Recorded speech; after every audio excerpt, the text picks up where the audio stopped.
இயேசுவின் நாமத்தை உங்களை வாழ்த்துகிறேன். நாம் பரிசுத்த ஆவியானவரை குறித்து படித்து வருகிறோம். குறிப்பாக பிதா குமாரனோடு இணைந்து பரிசுத்த ஆவியானவர் செய்கிற 7 செயல்களை நாம் கவனித்து வருகிறோம். இதில் நாம் இன்றைக்கு 7வது கவனிக்க போகிறோம். இதுவரைக்கும் நாம் கவனித்தவைகள் 6. 1, நம்மை தெரிந்து கொள்வதில் பிதாவாகிய தேவனோடும் குமாரனாகிய தேவனோடும் பரிசுத்த ஆவியானவர் இணைந்து செயல்படுகிறார். 2வது, நம்மை விடுதலை ஆக்குவதில் பிதா குமாரனோடு பரிசுத்த ஆவியானவர் இணைந்து செயல்படுகிறார். 3வது, அவரை நெருங்கி வாழ்வதில் நமக்கு உதவி செய்வதற்கு பிதா குமாரனோடு பரிசுத்த ஆவியானவரும் இணைந்து செயல்படுகிறார். 4வதாக, உயிர்த்தெழுந்த இல்லை என்றால் மறுரூபமாக்கப்பட்ட வாழ்க்கை என்ற அர்த்தமுள்ள ஞானஸ்நானத்திலும் பிதா குமாரனோடு பரிசுத்த ஆவியானவர் இணைந்து செயல்படுகிறார். 5வதாக, அவரில் நிலைத்திருத்தல், தேவனில் நிலைத்திருப்பதற்கு பிதா குமாரனோடு பரிசுத்த ஆவியானவர் இணைந்து நம்மிலே செயல்படுகிறார். 6வதாக, வாக்கு தத்தங்களை நமக்கு அனுப்புவதில், கடந்த வாரம் நம்ம அதை தான் கவனித்தோம். பரிசுத்த ஆவியானவர் என்பது தேவன் நமக்கு கொடுத்த வாக்கு தத்தம். அந்த வாக்கு தத்தம் நமக்கு உண்டு என்பதற்கு என்ன இருக்குது? ஒரு வாக்கு தத்தம் உண்டு. மாத்திரமல்ல, அந்த வாக்கு தத்தத்தை நமக்கு ஊற்றுவதற்கு ஒரு கொம்பு உண்டு. அது ஆண்டவராகிய இயேசு தான் நம்முடைய இரட்சணிய கொம்பு என்று நாம் இன்றைக்கு கவனித்தோம். சரி, பரிசுத்த ஆவியாகிய அந்த வாக்குறுதி, அந்த வாக்கு தத்தம், அந்த ஆசீர்வாதம் நமக்கு கிடைப்பதனால தேவனுடைய பிள்ளைக்கு என்னென்ன லாபம்? 1, நாம் விடுதலை அடைகிறோம். 2வது, நாம் உணர்வடைகிறோம். 3வது, நாம் பலன் அடைகிறோம். 4வது, நாம் வாழ்வடைகிறோம். 5வது, நாம் வளமடைகிறோம். 6வது, நாம் பயன்படுகிறோம். மறுபடியும் சொல்லுகிறேன், இந்த ஆர்டர் கொஞ்சம் மாற்றி சொல்கிறேன். அன்றைக்கி சொன்னதை விட கொஞ்சம் மாற்றி சொல்லுகிறேன். இன்றைக்கி படிக்கும்போது அதை இப்படி மாத்திரம் நல்லா இருக்குமோன்னு தோணுச்சு எனக்கு. பரிசுத்த நமக்குள்ளே வரும்போது நாம் என்ன ஆகிறோம்? முதல்ல என்ன ஆகுது? நமக்கு விடுதலை. சரியா? இந்த விடுதலை கிடைச்சோடனே என்ன வரணும்? உணர்வு வரணும். சரியா? விடுதலை வந்த உடனே வளம் வந்தால் என்ன செய்வோம்? அதான் கெட்டு போய்டும். விடுதலை வந்த உடனே அடுத்தது என்ன வரணும்? உணர்வு வர வேண்டும். ஒரு கத்திரை பிள்ளைக்கு என்ன வரணும்? விடுதலைக்கு அடுத்தது உணர்வு. அதுக்கு அடுத்து என்ன வரணும்? பலன். அப்புறம் தான் பலன் வரணும். 4வது என்ன வரணும்? வாழ்வு. 5வது வளம். 6வது நாம் தேவனால் பயன்படுத்தப்படுகின்ற ஒரு அனுபவம். அப்படியானால் பரிசுத்த ஆவியானவர் பிதா குமாரனோடு இணைந்து வாக்குத்தத்தமாக நமது வாழ்க்கையில் ஊற்றப்பட்டால் தான் நாம் என்ன செய்ய முடியும்? சரியான விடுதலை பெற்றுக்கொள்ள முடியும். சரியான விடுதலை வேண்டுமானால் ஆவியானவர் என்றைக்கு நமது வாழ்க்கையில் ஊற்றப்படுகிறாரோ, ஆவியானுடைய கிருபை நம் வாழ்க்கையில் என்றைக்கு செயல்பட ஆரம்பிக்கிறதோ, அதுதான் என்ன செய்யும்? நமக்கு சரியான விடுதலை. இந்த சரியான விடுதலை வந்தால் தான் என்ன வரும்? உணர்வு. இன்றைக்கி நாம் பார்த்தா உணர்வில்லாத ஒரு ஆவிக்குரிய வாழ்க்கை தான் அநேகம் செய்துட்டு இருக்காங்க. ஆவிக்குரியவன் சொல்கிறாங்க, வசனம் படிக்கிறோம், ஊழியம் செய்கிறோம், ஆனால் அநேகத்து நமக்கு என்ன இல்லை?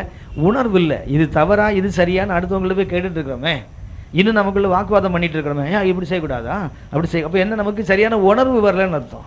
அந்த உணர்வு வந்தால் என்ன செய்ய வேண்டியதில்லை? இன்னொருவர் நமக்கு சொல்ல வேண்டிய அவசியமே இல்லை. ஸோ உணர்வுக்கு அடுத்து தான் என்ன வருது? பலன். இந்த உணர்வு சரியாக வந்த பிறகு பலன் வந்தால் தான் சரியாக இருக்கும். அதுக்கப்புறம் தான் என்ன வரணும்? வாழ்வு.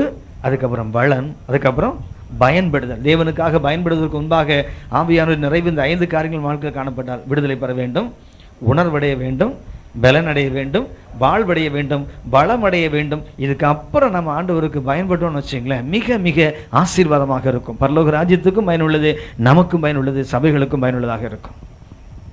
சரியா? நம்ம இன்றைக்கு அந்த 7வது படிக்குள் கடந்து போக போகிறோம். ஆவியானவர் பிதா குமாரனோடு இணைந்து ஒரு விசுவாசி வாழ்க்கையில் செய்கின்ற 7வது காரியம் ஆசீர்வதித்தல். இன் பிளஸ்ஸிங், நம்மை ஆசீர்வதிப்பதில் பிதா குமாரனோடு இணைந்து பரிசுத்த ஆவியானவரும் செயல்படுகிறார். ஆசீர்வாதம் என்பது நாம் இன்றைக்கு கொஞ்சம் ஆழ்ந்து படிப்போம். பொதுவாக நமக்கு ஆசீர்வாதம்னா நல்ல ஹெல்த்தாக இருக்குது, நல்ல வெல்த்தாக இருக்கிறது, பிள்ளைகள் நல்லா இருக்கிறது, வீடு நல்லா இருக்கிறது, இதைத்தான் பொதுவாக நாம், அது மெட்டீரியல், உலகத்தோடு சம்பந்தப்பட்ட ஆசீர்வாதங்கள். வேதம் அது இல்லை என்று நமக்கு சொல்லவில்லை. ஆனால் ஆசீர்வாதம் என்பது ஆவி, ஆத்துமா, சரீரம், 3க்கும் அந்த ஆசீர்வாதம் சரியாக இருக்கணும். வெறும் சரீரத்தில் மாத்திரம் ஆசீர்வாதம் பெற்றுக்கொண்டால் அது சரியான ஆசீர்வாதம் இல்லை. இல்லை, சரீரமே வேண்டாம், எனக்கு ஆவிக்குரிய ஆசீர்வாதம் போதும், அதுவும் இந்த உலகத்தில் வாழ அது போதாது, பரலோகத்துக்கு அது போதும். ஆனால் இந்த உலகத்தில் வாழ்வதற்கு மெட்டீரியல் பிளஸிங்கும் நமக்கு தேவை. அப்போ சரீர ஆசீர்வாதங்களும் நமக்கு தேவை, ஆன்மீக ஆசீர்வாதங்களும் நமக்கு தேவை. இந்த 2ம் சரியாக பேலன்ஸ், சரியான சமநிலையில் இருந்தால் தான் நமது ஆவிக்குரிய வாழ்க்கை சரியாக இருக்கும். சரியா? அது நாம் இன்றைக்கு பிதா குமாரனோடு இணைந்து பரிசுத்த ஆவியானவர் செய்கின்ற 7வது செயல், ஒவ்வொரு விசுவாசியின் வாழ்க்கையில் செய்கின்ற 7வது செயல் என்ன? ஆசீர்வதித்தல். 2 கொரிந்தியர் 13ஆம் அதிகாரம் 14ஆம் வசனம். 2 கொரிந்தியர் 13ஆம் அதிகாரம் 14ஆம் வசனம். கர்த்தராகிய இயேசு கிறிஸ்துவின் கிருபை, தேவனுடைய அன்பு, ஐக்கியமும் உங்கள் அனைவரோடும் கூட இருப்பதாக. பரிசுத்த பவுல் கொரிந்திய சபைக்கு நிருபத்தை எழுதுகிறார். இந்த 2வது நிருபம் பார்த்தீங்கன்னா கொஞ்சம் கடினமான நிருபம். பரிசுத்த பவுல் கொரிந்தியர்கள் 2வது நிருபம் எப்படிப்பட்டது?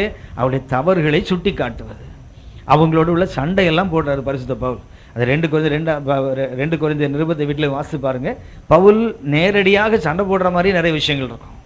கோபமாக பேசுகிறார், நீ இப்படி தான் இருக்கணும் அப்படி தான் இருக்கணும். குறிப்பாக இந்த 13 அதிகாரத்தை பார்த்தீங்கன்னா அநேக தவறுகளை சுட்டி காட்டுகிறார். தவறுகளை சுட்டி காட்டுக்கிட்ட வந்து தவறுகளை மாத்திரமே சுட்டி காட்டி கொண்டிருந்தாலும் பிள்ளைகளும் சரி சபையும் சரி சரியா வராது. தவறுகளை சுட்டி காட்டுறது என்ன பண்ணணும்? அவனை கொஞ்சம் தட்டி கொடுத்து என்ன பண்ணணும்? அவனை வளர்க்க வேண்டும். ஆவிக்குரிய உலகத்துலையும் அப்படிதான். எப்படின்னு சொன்னா குறையே சொல்லிட்டு இருந்தா என்ன ஆகும்? அடப்பாயா அந்த அளவுக்கு வேறு வேலையே கிடையாது, அப்போ பாரு இதுதான் சொல்லிட்டு இருப்பான். குறைகளை மாத்திரமல்ல, அவனுக்கு வருகின்ற நிறைகளையும் சொல்ல வேண்டும். அப்போதான் என்ன உண்டாகும்? அவனுக்கு ஒரு சந்தோஷம். அது கொஞ்சம் நம்ம சரி பண்ணிக்கொள்ளணும், இது நாம சரிப்படுத்திக் கொள்ள வேண்டிய விஷயம், இது நம்ம சரியா இருக்கணும்னு தேவ மனுஷன் சொல்லிட்டாரு, இல்லை கர்த்தர் சொல்லிட்டாரு, அப்படி ஒரு சந்தோஷம் வரும். இல்லைன்னா எடுத்த உடனே போட்டு அடி அடி அடின்னு மண்டையை உடச்சிட்டு இருந்தா என்ன ஆகும்? அவன் என்ன பண்ணுவான்? இந்த ஆளுங்களுக்கு வேறு வேலையே கிடையாதுயா, என்னவோ பைபிள் முழுவதும் அடிக்கிறதும் உதைக்கிறதும் தோலை கிழிக்கிறதும் குத்துறதுமா தான் இருக்குமோ, அப்படி ஒரு எண்ணம் வந்துடும். பரிசுத்த பவுல் 12 வாசிங்க. 2 கொரிந்தியர் 13ஆம் அதிகாரம் 12 வாசிங்க. என்ன பண்றாரு? கடினமாக அவனுடைய குட்டைகளை சுற்றது என்ன பண்றாரு? கடைசியில் கடிதத்தை முடிக்கும் போது என்ன பண்றாரு? அன்பின் அடையாளத்தை எங்க சொல்ல பரிசுத்த முத்தத்துடன் செய்யுங்க, வாழ்த்து செய்யுங்க. என்ன சொல்றா பாருங்க, உங்களுக்கு வாழ்த்து சொல்றாங்க. இவ்வளவு நேரம் கடினமாக கடிந்து கொண்டார், அவங்களுடைய தவறுகளை தான் சுட்டி காட்டினார். அதனால கடிதத்தை அப்படியே முடிக்க விரும்ப என்ன பண்றாரு? அன்போடு, இல்லை என்றால் ஒரு ஆசீர்வாதத்தோடு. ஆங்கிலம் சொன்னால் பெனடிக்ஷன் சொல்றாங்க இல்லையா? ஒன்று முடிந்த கடைசியில் அந்த ஆசீர்வாதத்தை இதுதான் சொல்றாங்க எல்லா சபைகளிலும். குறிப்பாக தேவ மனுஷனும் சொல்ற வார்த்தை என்ன? பிதாவே தேவனுடைய கிருபை, இயேசுவின் கிருபை, தேவனுடைய அன்பு, பரிசுத்த அந்யோன்ய ஐக்கியம், இதெல்லாம் சொல்றாங்களே, இது இந்த வசனத்தை பயன்படுத்தி தான். இது ஆசீர்வாதத்தின் அடையாளமாக வேதத்தில் பயன்படுத்துகின்ற ஒரு வசனம். முதல்ல சொல்லுங்க, அவனுடைய குறைகளை சுட்டி காட்டி வருகிறவர் நிருபத்தை முடிக்கும் போது என்ன பண்றாரு? அன்பை சொல்லுகிறார். அடுத்தது பரிசுத்தவான்களை உங்களை வாழ்த்துகிறார்கள். அப்படி சொல்லிட்டு என்ன சொல்றாரு? வாசிங்க. கர்த்தராகிய இயேசு கிறிஸ்துவின் கிருபை, தேவனுடைய அன்பு, ஐக்கியம். அப்ப அந்த ஆசீர்வாதத்தில் பிதா, குமாரன், பரிசுத்த ஆவியானவர் இணைந்தால்தான் அந்த ஆசீர்வாதம் பரிபூர்ணமாக இருக்கும். பொதுவாக நான் ஏற்கனவே முதல்ல சொன்னவங்களுக்கு இந்த ட்ரினிட்டி, திரித்துவம் என்ற வார்த்தை பைபிளில் கிடையாது. ஆகையினால மூவர் இறைவன் சொல்லாதீங்க, திரித்துவம் என்ற வார்த்தையை சொல்லாதீங்க, அப்படி பொதுவாக சொல்லுகின்ற வழக்கம் உண்டு. ஆனால் இந்த வசனம் எவ்வளவு திட்டமும் தெளிவுமா சொல்லுது பாருங்களேன். இயேசு கிறிஸ்துவின் கிருபை, பிதாவினுடைய அன்பு, பரிசுத்தாவினுடைய ஐக்கியம். இதில் எதையாவது பிரிக்க முடியுமா? அப்ப இந்த 3 பேரும் இணையும் போதுதான் அந்த ஆசீர்வாதம் முழுமையாக கிடைக்கிறது. ஆசீர்வதிப்பதில் பிதாவோடு குமாரனோடு யார் இணைகிறார்? ஆவியானவரும் இணைந்து. அப்படியானால் நம்முடைய ஆசீர்வாதத்தில் 3 பகுதிகள் அவசியம். ஒன்று என்ன இருக்கணும்? கிருபை, மற்றொன்று அன்பு, அப்புறம் ஐக்கியம். இந்த 3ம் இணைந்தால்தான் ஆசீர்வாதம் முழுமையடையும். நான் முதலே உங்களுக்கு சொன்னேன், ஆசீர்வாதம் என்பது உடலோடு சம்பந்தப்பட்டது அல்ல என்று சொல்ல முடியாது, உலகத்துக்கும் தேவை. ஆனால் அதோட முக்கியம் எதுக்கு? உள்ளான மனுஷனுக்கு தேவை. உள்ள ஒரு இன்னர் மேன் இருக்கான, ஆவி ஆத்மா சேதன் சொல்றாங்க, உள்ளான மனிதன் என்று சொல்லுகிறோம், இவனை புறம்பான மனிதன் என்று சொல்லுகிறோம். பொதுவாக நமக்கு என்ன ஆகி போச்சு? ஆசீர்வாதம் என்றால் என்ன இருக்கணும்? வாளாகாமல் தலையாக இருப்பாய், இப்படிதான் கீழாக மேலாக இருப்பாய், இதுதான் சொல்லிட்டு இருக்கிறோமே தவிர அவைகள் இல்லை என்று சொல்லவில்லை, அவைகளும் நமக்கு உண்டு. ஆனால் அந்த ஆன்மீக வாழ்க்கை சரியான ஆசீர்வாதத்துக்குள்ள இருந்தாதான் இந்த உலக ஆசீர்வாதம் இருந்து பயன் இல்லை என்றால் இருந்தும் பயன் இல்லை. பின்னாடி கொஞ்சம் தொடர்ந்து கவனிப்போம்.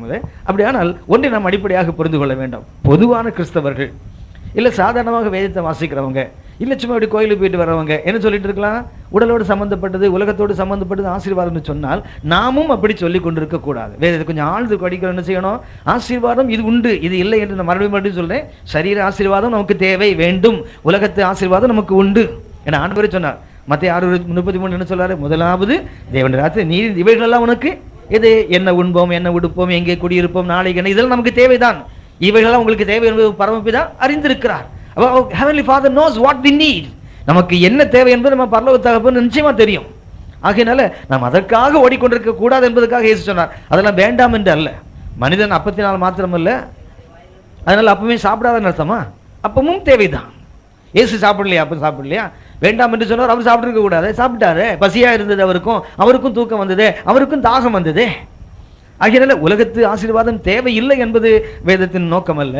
ஆனால் நம்முடைய ஆசீர்வாதம் என்ற அந்த கருத்தை என்ன செய்வோம், கொஞ்சம் திருப்பிக் கொள்வோம். இல்லை என்றால் வேத வசன அடிப்படையில் நாம் சரிப்படுத்திக் கொள்வோம். ஆசீர்வாதம் என்றால் என்ன சொல்றார் பரிசுத்த பவுல்? கிருபை, அன்பு, ஐக்கியம், இந்த மூன்றும் இணைந்தால் தான் அது சரியான ஆசீர்வாதம். கிருபை என்றால் நியர்னஸ் டு காட் என்ற அர்த்தம். கிருபை என்பது தேவனுக்கு கிட்ட போறது. மரியன்னை குறித்து நமக்கு தெரியும். லூக்கா 1ஆம் அதிகாரம் 26ஆம் வசனம் வாசிங்க. லூக்கா 1ஆம் அதிகாரம் 26ஆம் வசனம். ம் ம் ம் ம் லூக்கா 1ஆம் அதிகாரம் 26ஆம் வசனம். வாசிமா வாசி. ம் ம் ம் பட்டான். ம் ம் ம் ம் இப்போ என்ன பண்ணுறான் பாருங்க. கிருபை இந்த கன்னிகை பரலோகம் தேடி போகல, பரலோகம் இந்த கன்னிகையை தேடி வருகிறது. ஆமென். இந்த அம்மா எங்கே போகல, பரலோகத்தில் போய் ஒரு சர்டிஃபிகேட் வாங்கிட்டு வரல, நான் தான் ஏசாமான்னு சொல்லி வரல. அவங்க வேலையை அவங்க செய்துட்டு இருக்கிறாங்க. நான் உங்களுக்கு எப்பவுமே நான் சொல்ல விரும்புகின்ற ஒன்று, கிறிஸ்தவத்துக்கு மற்ற மார்க்கங்களுக்கு அடிப்படை வித்தியாசம் என்னவென்றால், மற்ற மார்க்கங்களில் மனுஷன் கடவுளை தேடுவான், கிறிஸ்தவத்தில் தேவன் மனிதனை தேடுவான். மாத்திரமல்ல, பைபிளில் பாருங்க, எந்த ஒரு மனிதனும் தேவதூதனை நோக்கி போனான் இல்லை, தேவதூதன் தான் மனிதனை நோக்கி வந்திருக்கிறான். ஆகியனால அதுக்கு அர்த்தம் என்ன? நாம் வாழ வேண்டிய வழியில் வாழ்ந்தா நம்மை தேடி பரலோகம் வரும். பரலோகத்தை தேடி அலைய வேண்டிய அவசியம் இல்லை. நாம் இருக்க வேண்டிய விதத்தில் சரியாக இருப்போமானால் வரங்கள் வேண்டும். தேவ கிருபை நம்மளை விளங்குவான். என்ன செய்யணும்? தம்மை பற்றி உத்தம இருதயத்தோடு இருக்கிறவர்களுக்கு தமது வல்லமையை விளங்க பண்ணுவதற்கு கர்த்தருடைய கண்கள் பூமி எங்கும் 2 நாளாகவும் 16ஆம் அதிகாரம் 9ஆம் வசனம் அப்படி சொல்லுகிறது. ஆகவே வரங்களை தேடி நாம் அலைய வேண்டியதில்லை. அவரை பற்றிய உத்தம இருதயத்தோடு நாம் இருந்தால் அவர் கூட நம்ம மேல போட்டு போற அனுபவம். ஆகவே பரலோகத்தை தேடுகின்ற அனுபவம் அல்ல கிறிஸ்தவம், பரலோகம் தேடுகின்ற அனுபவம். இயேசு சொன்னார் லூக்கா 19ஆம் அதிகாரம் 10ஆம் வசனம், இழந்து போனதை தேடவும் ரட்சிக்கவுமே மனுஷகுமாரன் உலகத்துக்கு வந்தார். மனிதனை தேடுகின்ற ஒரு தேவன். ஆகவே கிருபை வேண்டும். ஆசீர்வாதத்தின் முதல் பகுதி என்ன? கிருபை என்றால் அந்த கிருபை என்ன? நான் சொன்னேன், நியர்னஸ் டு காட். கிருபை என்பது சரியான அர்த்தம் என்ன? தகுதி இல்லாதவனுக்கு எல்லாம் ரைட் தான். ஆனால் தேவனுக்கு கிட்ட போறதை விட ஒரு பேர் என்னையா வேற பாக்கியம் வேணும். Nearness to God. தேவனுக்கு என்ன பண்றோம்? கிட்ட போகிற வாழ்க்கை. ஆசீர்வாதத்தின் அடிச்சுவடி அங்கதான் ஆரம்பிக்குது. ஆசீர்வாதம் ஆரம்பிக்கிறது தேவனுக்கு கிட்ட போகிற அனுபவம். அப்ப என்ன ஆகும்? the power of God will be manifested. அங்க என்ன ஆகும்? தேவனுடைய வல்லமை வெளிப்படும். அப்புறம் என்ன ஆகும்? தேவனுடைய இரக்கம் வெளிப்படும். அதை விட தேவனுடைய ஆறுதல் வெளிப்படும். கிருபை என்பது தேவன் நமக்கு கிட்ட வரும்போது என்ன நடக்கும்? தேவனுடைய அண்மை, தேவன் கிட்ட வரும்போது என்ன நடக்குது? அவருடைய வல்லமை நம்ம இந்த மாதிரி என்று விளங்கிச்சுல, உன்மேல் தேவனுடைய வல்லமை நிழலிடும். உன்மேல் பரிசுத்த ஆவியா நிழலிடும். ஒரு பரிசுத்தமா உன்னதமான பலம் உன்மேல் நிழலிடும். அங்க என்ன ஆகுது? தேவ வல்லமை வெளிப்படுகிறது, தேவனுடைய இரக்கம் வெளிப்படுகிறது, தேவனுடைய ஆறுதல். இஸ்ரவேல் முழுது என்ன பண்றான்? தேவனுடைய ஆறுதலுக்கு காத்து கிடக்கிறான். என்றைக்கு மேசியா வருவான் காத்து கிடக்கிறான். அவனுக்கு அன்றைக்கு ஆறுதல் வெளிப்படுகிறது. ஆகவே ஆசீர்வாதம் என்பது என்ன? தேவனுக்கு கிட்டே நெருங்கி போகிற வாழ்க்கையை விட வேற ஆசீர்வாதம் எனக்கு தெரிஞ்சு இல்லம்மா ஐயா, எனக்கு தெரிஞ்சு வேற இல்லை. நியர்னஸ் டு காட், கர்த்தர் கிட்ட போய், அது மாத்திரமல்ல அவர் வல்லமை நம்மில் விளங்குவதை காட்டில ஒரு பெரிய ஆசீர்வாதம் வேண்டுமா? பரிசுத்த பவுல் சொல்றார், இந்த மண்பாண்டங்களில் தேவனுடைய மகத்துவங்களை பெற்றிருக்கிறோம். 2 கொரிந்தியர் 4ஆம் அதிகாரம் 7ஆம் வசனம் சொல்கிறார், இது மண்பாண்டம் தான். ஆனா இதுல என்ன இருக்குது? தேவனுடைய மகத்துவங்கள், தேவனுடைய வல்லமையை பெறுகிறோமே. யோசித்து பாருங்களேன், ஒரு புழுவை விட கேவலமான ஒரு மனுஷன்கிட்ட தேவ வல்லமை இறங்கி வருதுன்னா அதை விட பெரிய ஆசீர்வாதம் என்ன இருக்குது? மிதிக்கப்பட ஏதுவாய் கிடக்கிற ஒருவனுக்கு தேவ இரக்கம் வெளிப்பட்டால் அதை விட வேற என்ன ஆசீர்வாதம் இருக்குது? ஆசீர்வாதம் என்பது பொருள்களை வைத்து, பணத்தை வைத்து, பதவிகளை வைத்து அதை வச்சு இல்லை. என்ன வருது? முதல்ல கிருபை. கிருபை என்றால் என் மேல அவர் கிருபையை ஊற்றுறதுக்கு என்கிட்ட என்ன தகுதி இருந்தது? நம்மிடத்தில் என்ன தகுதி இருந்தது? எந்த மனிதனிடத்தில் எந்த தகுதி இருந்தது? கிருபையை பார்ப்பா. அவர் கிருபையை எடுத்து விட்டால் எந்த ஒரு மனிதனுக்கு அவர் எதையும் செய்ய முடியாது. அந்த கிருபை தான் என்ன பண்ணுது? அவருடைய அண்மை கிட்ட வராரு. வரது மாத்திரமல்ல, தமது வல்லமையை நம்மில் விளங்க பண்ணுகிறாரே, அவருடைய இரக்கத்தை நமக்கு காட்டுகிறாரே. இதை விட பெரிய ஆசீர்வாதம் என்ன இருக்க முடியும்? அப்ப தேவனுடைய ஆசீர்வாதத்தின் முதல் படி என்ன? கிருபை. அடுத்தது என்ன? அன்பு. God so loved the world. யோவான் 3:16 வாசிக்கிறோம். இவ்வளவாய் உலகத்தில் பிதாவின் அன்பு என்ன? தமது ஒரே பேரான குமாரன் என்று பாராமல் அவரை நமக்காக கொடுத்தாரே. இதை விட வேற என்ன அன்பு இருக்குது? ஆசீர்வாதத்தின் உச்சகட்டம் என்ன? ஆண்டவராகி தேவன் மனிதனாக உலகத்தை வந்து பிறந்ததுதான் மனிதனுக்கு கிடைத்த ஆசீர்வாதத்தில் மிக மேன்மையான ஆசீர்வாதம். ஆனா நமக்கு என்ன ஆகி போச்சுன்னா இதெல்லாம் ரொம்ப சீப் ஆகி போச்சு. இயேசுநாதர் பிறந்தார், அவ்வளவுதான், முடிஞ்சு போச்சு. வானத்தை பூமி உண்டாக்கிய தேவன், உருவம் இல்லாத தேவன், அண்ட சராசரங்களை ஆண்டுகின்ற தேவன் ஒரு அணுவை விட சிறியதான ஒரு கருவுக்குள் வந்து அவர் ஒரு மனிதனாக பிறக்கிறார். இதை விட பெரிய அன்பு என்ன வெளிப்படும்? இதை விட தேவன் ஆசீர்வாதம் என்ன? ரோமர் 8:30 வாசிக்கிறோமே, தம்முடைய ஒரே பேரான குமாரன், சொந்த குமாரன் என்று பாராமல் நமக்காக அவரை கொடுத்தவர், அவரோடு கூட மற்ற எல்லாவற்றையும் அருளாதிருப்பது எப்படி? ஆசீர்வாதம் என்றால் என்ன? இயேசுவையே கொடுத்து விட்டார், வேற எதை கொடுக்க மாட்டார். அதுதான் அன்பு. மூன்றாவது என்ன? ஐக்கியம். இந்த ஐக்கியத்தை ஆசீர்வாதத்துடைய இந்த ஐக்கியத்தை எடுத்துட்டீங்கன்னு வச்சுங்களேன், ஆசீர்வாதம் ஐக்கியம் என்பது ரெண்டு. என்ன? ஒன்று தேவனோடு, மற்றொன்று மனிதனோடு. அப்படித்தானே இயேசு சொன்னாரு. கற்பனைகள் பிரதான கற்பனை என்ன சொன்னாரு? எல்லாவற்றும் மேலாக ஆண்டவரை நேசி, உன்னை போல உன் அயலான நேசி, முடிஞ்சு போச்சு. ஸோ ஐக்கியம் என்பது ரெண்டு பாதைகள். ஒன்று என்ன? ஆமாம், கொய்னோனியா, ஒரு அருமையான கிரேக்க வார்த்தை ஐக்கியத்துக்கு, ஃபெலோஷிப் என்பதுக்கு கொய்னோனியா. கொய்னா மாத்திரம் ஞாபகம் வச்சுக்க, மறக்கவே மறக்காது. கொய்னோனியா என்ற வார்த்தையின் அர்த்தம் என்னவென்றால் caring, bearing, sharing, contributing, distributing, அநேக வார்த்தைகள் இதுக்கு அர்த்தம். கேரிங் என்றால் என்ன? அடுத்தவனை பற்றி கொஞ்சம் கவலைப்படுறது. ஷேரிங் என்றால் என்ன? கொஞ்சம் பகிர்ந்து கொடுத்தல். பேரிங் என்றால் என்ன? கொஞ்சம் சுமக்கிறது, கொஞ்சம் கான்ட்ரிபியூட் பண்ண, கொஞ்சம் கூட கொஞ்சம் மற்றவனுக்கு டிஸ்ட்ரிபியூட் பண்ண. இதுக்கெல்லாம் பேர் என்ன பேர்? கொய்னோனியா. கொய்னோனியா என்ற கிரேக்க பதத்துக்கு அர்த்தம் என்னவென்றால் caring, bearing, sharing, contributing, distributing. இதுக்கு எல்லாத்துக்கும் வசனம் இருக்குது, எனக்கு நேரம் இல்லை, சப்ஜெக்ட் இது இல்லை, ஆனால் நான் வேகமாக கடந்து போகிறேன். ஒன்று நான் உங்களுக்கு சொல்ல விரும்புகிறேன், ஐக்கியம் மிக மிக முக்கியமானது. நம்ம ஐக்கியம் யாரோடு இருக்கணும்?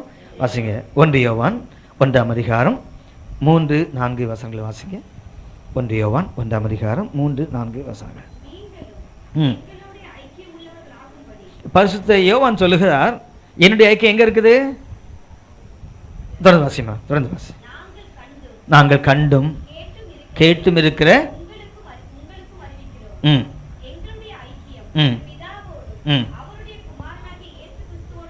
அப்ப இந்த ஐக்கியம் எப்போ கம்ப்ளீட், எப்போ பூர்ணமாகும்? யோவான் சொல்றாரு, எங்க ஐக்கியம் யாரோடு இருக்குது? பிதாவோடும் குமாரனாகிய இயேசுவோடு இருக்குது.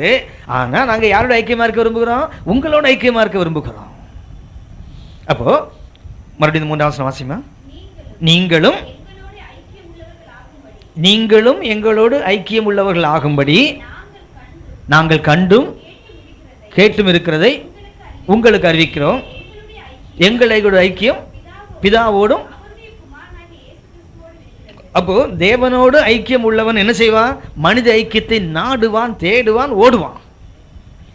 தேவனோடு ஐக்கியம் இல்லாமல் இருக்குன்னு சொல்றவன் என்ன பண்ணுவான்? மனிதனை பகைப்பான், வெறுப்பான். இன்னைக்கு பிரச்சனை நம்முடைய சபைகள், நம்முடைய ஐக்கியங்களை நம்ம பார்த்துக்கிட்டே இருக்கிறோமே. என்ன? மனிதனோடு ஐக்கியப்பட முடியல. என்ன சொல்றாங்க? நான் நாளைக்கு 3 மணி நேரம் ஜெபம் பண்றேன், 15 அதிகாரம் படிக்கிறேன், இவ்வளவு ஊழியம் செய்கிறேன், நீ என்ன செய்தாலும் நீ என்ன பண்ற? நீ பொய்யன் பொய்யன் பொய்யன் நீ சொல்லிட்டே இருக்கிற. ஏன்?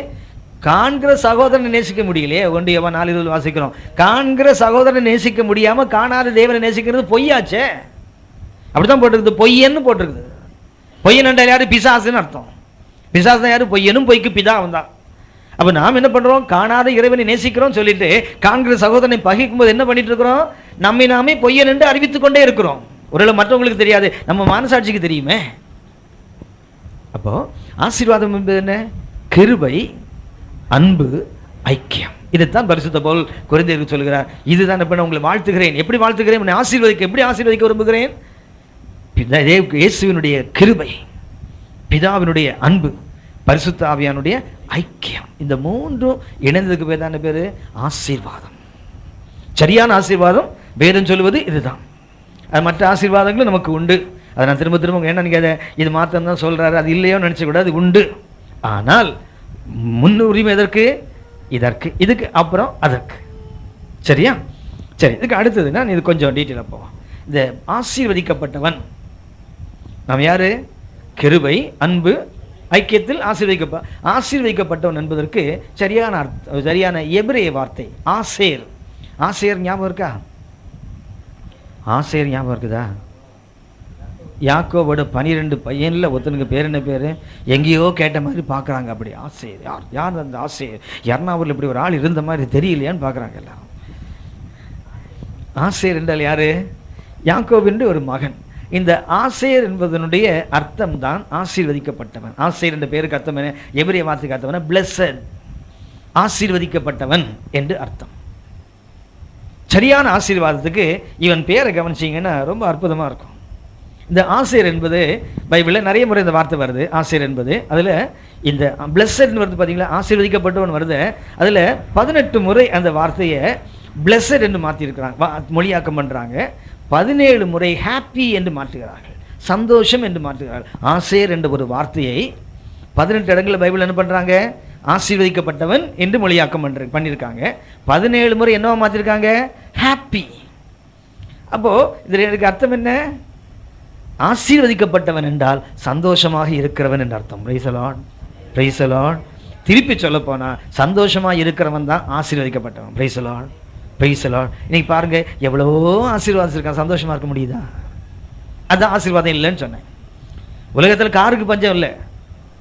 மார்க்கெட் போகிறதுக்கு ஒரு மாருதி 800 சொன்னால் சர்ச்சுக்கு போகிறதுக்கு பெரிய கார், அப்புறம் ஊழியத்துக்கு போகிறதுக்கு இன்னும் பெரிய கார், அதுக்கு மேலே இன்னும் பெரிய கார், ஹெலிகாப்டர் கூட வச்சுருக்கலாம். ஆனால் இது என்ன இருக்கணும்? சந்தோஷம் இல்லாமல். ஆசைர் என்பதுக்கு 2 விதத்தை மொழியாக்கம் பண்ணுறாங்க. ஒன்று என்ன? பிளஸட், ஆசீர்வதிக்கப்பட்டவன். 18 முறை இந்த ஆசீர்வாத வார்த்தையை பிளஸட் என்று வேதத்தில் மொழியாக்கம் பண்ணுகிறார்கள். 17 முறை என்ன அதே ஆசீர்வாதத்தை என்ன பண்றாங்க? ஹாப்பி. அப்படி அதுக்கு அர்த்தம் என்ன? சந்தோஷமா இருக்கிறவன் தான் ஆசீர்வதிக்கப்பட்டவன். நீ கொஞ்சம் சாப்பிடு, அதிகம் சாப்பிடுற, படுத்தா நிம்மதியாக தூக்கம் வரணும். Praise the lord, praise the lord. சாப்பிட்றானோ சாப்பிடலையே அது வேற. தண்ணியை குடிச்சிட்டு படுத்தா கூட படுத்த கொஞ்சம் நேரத்தில் ஆள் போய் சேர்ந்துடணும். Price the Lord. இல்லை பெர்மனெண்ட்டாக இல்லை, போய் தூக்கத்தில் போயிடணும்னு சொன்னேன். போய் சேர்ந்துடணும். தண்ணியை குடிச்சு எவையா செத்தான்னு கேட்க போறீங்க. அப்புறம் வேதம் அப்படி தானே சொல்லுது. வேலை செய்கிறவன் என்ன பண்ணுறான்? கொஞ்சம் சாப்பிட்டாலும் அதிகம் சாப்பிட்டாலும் நித்திரை இன்பமாக இருக்கும். நிறைய பேருக்கு ராத்திரி தூக்கம் இல்லையே. அப்போ ஆசீர்வாதம் என்றால் என்ன? சந்தோஷமாக இருக்கிறவர்கள் ஆசீர்வாதம். அந்த ஆசையர் என்ற பேர் எடுத்து நாம் அதுதான் புரிந்து கொள்கிறோம். இந்த ஆசையர் என்ற பேர் வைக்கப்பட்ட அந்த சூழ்நிலை, ஆசையர் கொடுத்த 3 ஆசீர்வாதங்களை பாருங்கள். பொதுவாக யாக்கோபுடைய 12 பிள்ளைகளையும் பார்த்தீங்கன்னா பிறக்கும்போது ஒரு பேர் இருக்கும், அவங்க அப்பா கொடுத்த பேர் வேறு ஒன்று இருக்கும், மோசே அப்புறம் கொடுக்கறது வேறையா இருக்கும். ஒவ்வொரு பிள்ளைகளையும் பார்த்தீங்கன்னா அப்படி தான் இருக்கும். பிறக்கும்போது ஒவ்வொரு பிள்ளைக்கும் பேர் வைக்கும்போது ஒரு காரணத்தை சொல்லி பேர் வைப்பாங்க. யாக்கோபு மரிக்கும்போது என்ன பண்ணுறாரு? அவன் ஒரு பேர் வைக்கிறான், ஒவ்வொரு பிள்ளைகளுக்கும் ஒரு ஆசீர்வாதம் கொடுக்குறான். ஆனால் மோசே மரிக்கும்போது அதே ஆசாமி மறுபடியும் மோசையை ஆசீர்வதிப்பான். இதில் மாறுதல் வரும். உதாரணமாக பென்யமீனை பற்றி எடுத்துக்கிட்டா அவங்க அம்மா அவனுக்கு என்ன பேர் வச்சாங்க? ஆதியாகவும் 35:18 வாசிக்கிறோம், இவன் என் துக்கத்தின் பிள்ளை, பெனானின்னு ஒரு பேர் வைக்கிறான். ஆதியாகவும் 35:18 என்ன பேர் வைக்கிறா? பெனானி என்றால் என் துக்கப்படுத்துகிறவன். he makes me sorrowful, Benoni. ஆனால் அவள் மரிக்கிறாள். பிள்ளையை பெறும்போது என்ன பண்றா? பிரசவிக்க முடியாமல் அந்த தாய் மரிக்கும் போது தகப்பன் வந்து பார்த்து என்ன பண்றான்? அவனுக்கு பென்னமீன்னு பேரை மாத்துறான். அதே 35:18 வாசிக்கிறோம், பென்னமீன். பென்னமீன் அதுக்கு அர்த்தம் என்ன? Son of my right hand, என் வலது கரத்தின் பிள்ளைன்னு அர்த்தம். அப்போ ஒரு தாய் பிறக்கும்போது காரண பெயர் என்ன? காரண பெயர் அவளை சாகடிக்கிறான். பிரசவிக்க முடியாமல் அந்த தாய் மரிக்கிறதுனால பேர் வைக்கிறான் பெனானி. பெனானி என்றால் என் துக்கத்தின் மகன், he makes me sorrowful, என்னை வேதனைப்படுத்துகிறான், என் உயிரை எடுக்கிறான், அதான் அர்த்தம். ஆனால் தகப்பன் என்ன பேர் வச்சா அதுக்கு? பென்னமீன். பென்னமீன் என்றால் son of my right hand, என் வலது கரத்தின் பிள்ளை என்று பேர் வைக்கிறான். ஆதியாகும் 49:27 வாசம் என்ன வாசிக்கிறோம்? பென்னமீன் பீறுகிற ஓநாய். எந்த தகப்பன் பிள்ளை பிறந்த போது அவனை என் வலது கரத்தின் பிள்ளை என்று பேர் வைத்தானோ அதே அப்ப என்ன பண்றான்? பிள்ளை என்று வாழ்க்கையை பார்த்துட்டு சொல்றான், இவனா தப்பா பேர் வச்சுட்டேன், இவன் யார்? பீறுகிற ஓநாய். அதான் சொன்னேன், பிறக்கும்போது ஒரு பேரு, அப்பா ஆசீர்வதிக்கும் போது ஒரு பேரு. உபாகம் 33:12 வாசிக்கிறோம் பென்னமீனை குறித்து, கர்த்தருக்கு பிரியமானவன். அப்ப என்ன ஆயிட்டாரு இப்போ பென்னமீன்? beloved of God, தேவனுக்கு பிரியமானவனை மாறுகிறார். பாருங்க, ஏன் சொல்றேன்னா இப்படி ஒவ்வொருத்தரையும் பார்த்தீங்கன்னா பிறக்கும்போது ஒரு காரண பெயர், தகப்பன் ஆசீர்வதிக்கும் போது அவருடைய குணாதிசய பெயர், மோசே ஆசீர்வதிப்பு என்ன? தீர்க்க தரிசன பெயர். ஆனா இந்த ஆசையருக்கு மாத்திரம் பார்த்தீங்கன்னா 3 இடத்துலையுமே ஆசீர்வாதமான பேர் தான். ஏனென்றால் he is the really blessed man, உண்மையான ஆசீர்வாதத்தை பெற்றவன் அப்படிதான் இருக்க முடியும். வாசிங்களேன், ஆதியாகமம் 30ஆம் அதிகாரம் 13ஆம் வசனம் வாசிங்க. ஆதியாகமம் 30:13. ஆதியாகமம் நான் பாக்கியவதி சொல்லி, அப்ப பேர் வைக்கும் என்ன பண்றான்? பாக்கியவதி. இன்னொரு பேர் தான் பாக்கியவான். பாக்கியவானுக்கு பெண்பால் தானே பாக்கியவதி. சரியா? நாங்கள் பைபிளில் பாக்கியவான் தான் படிச்சிருக்கோம், பாக்கியவதியே இல்லை இருக்கு. அந்த பாசிங்களே லேயாள் சொல்ற என்ன சொல்லுவாங்க? பாக்கியவதின்னு. அப்போ பாக்கியவதி என்ற பாக்கியவான் என்ற பேர் இருக்கிறதுனா பிளஸட் என்று அர்த்தம். Praise the Lord. பாக்கியவான் அர்த்தம் என்ன? ஆசீர்வதிக்கப்பட்டவன் என்று தான் அர்த்தம். ஆசிரியர் என்று தான் பேர். பழைய ஏற்பாட்டில் பாக்கியவான் வர்றது என்னதான் இருக்குது? ஆசிரியர் தான் இருக்குது. புதிய ஏற்பாட்டில் பாக்கியவான் வர்றதுனா மெக்காரியோஸ்ன்ற ஒரு வார்த்தை இருக்கும், அது கிரேக்க வார்த்தை. பழைய ஏற்பாட்டில் ஆசிரியர், புதிய ஏற்பாட்டில் மெக்காரியோஸ், அது எபிரேய வார்த்தை, இது கிரேக்க வார்த்தை. தமிழ் என்ன? பாக்கியவான். இங்கிலீஷில் பிளஸட், ஆசீர்வதிக்கப்பட்டவன். அப்போ இவன் பிறம்போதே அவங்க அம்மா என்ன சொல்றா? அவன் மாத்திரம் இல்லையா, அவனை பெற்றதுனால நானும் பாக்கியவதி. அவன் ஆசிரியர் என்பவன் பிறக்கும் போதே அவனுக்கு என்ன பேர் தான்? பாக்கியவதி என்று தன் தாய்க்கு ஒரு பெயரை கொடுக்கிறவனாக தான் பிறக்கிறான். ஆதியாகமம் 49ஆம் அதிகாரம் 20ஆம் வசனம் வாசிங்க.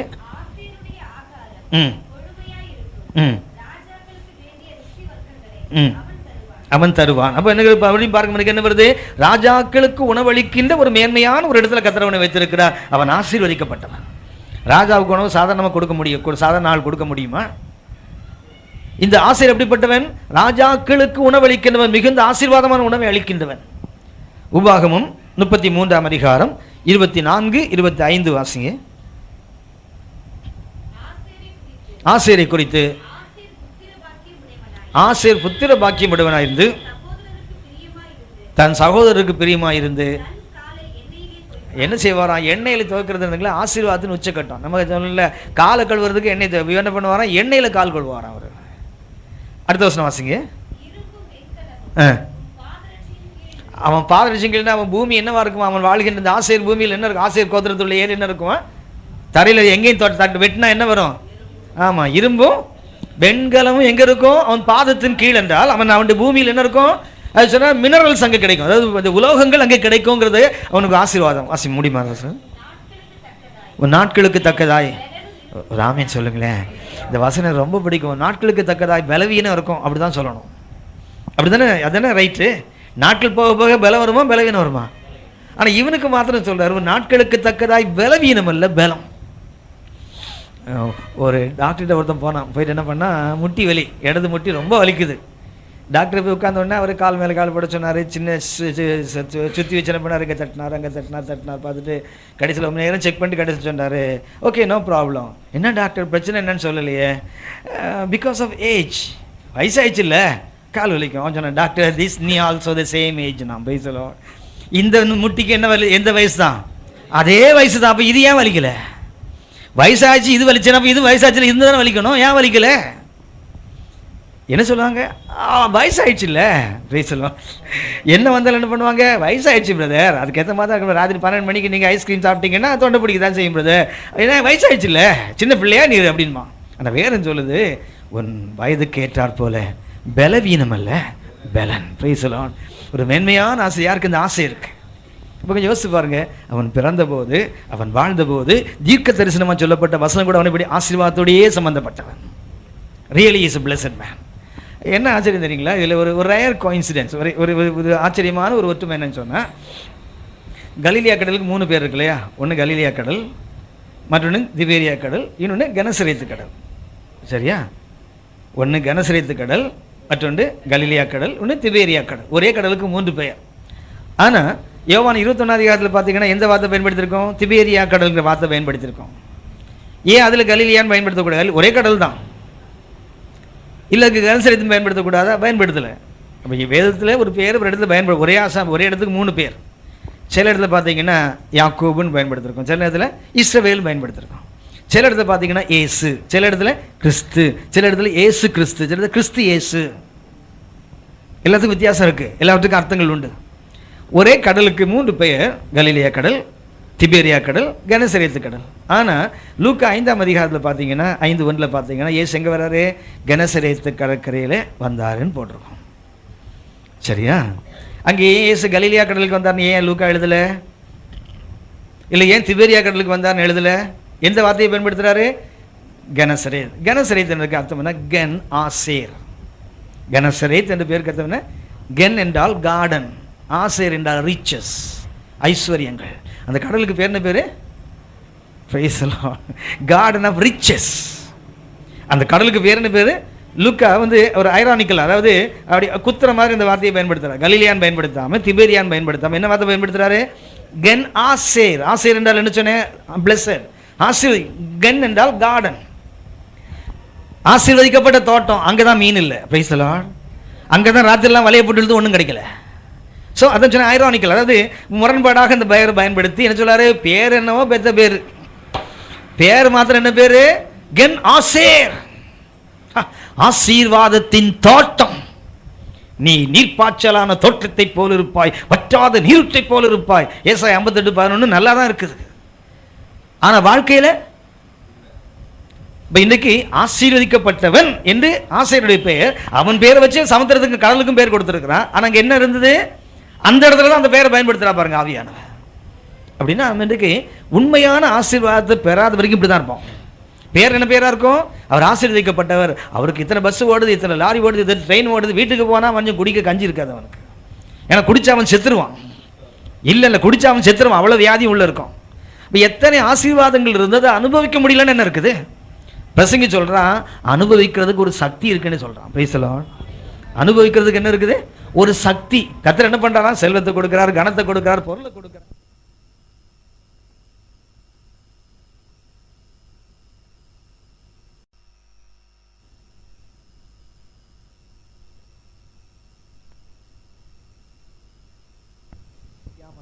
கஷ்டப்பட்டு என்ன பண்ணுவாங்க? உழைச்சி சம்பாதிச்சு ஒரு உச்சக்கட்டத்துக்கு வரும்போது எல்லாம் இருக்கும், சாப்பிடக்கூடாது, அத்தனை வியாதியும் உடம்புல இருக்கும்.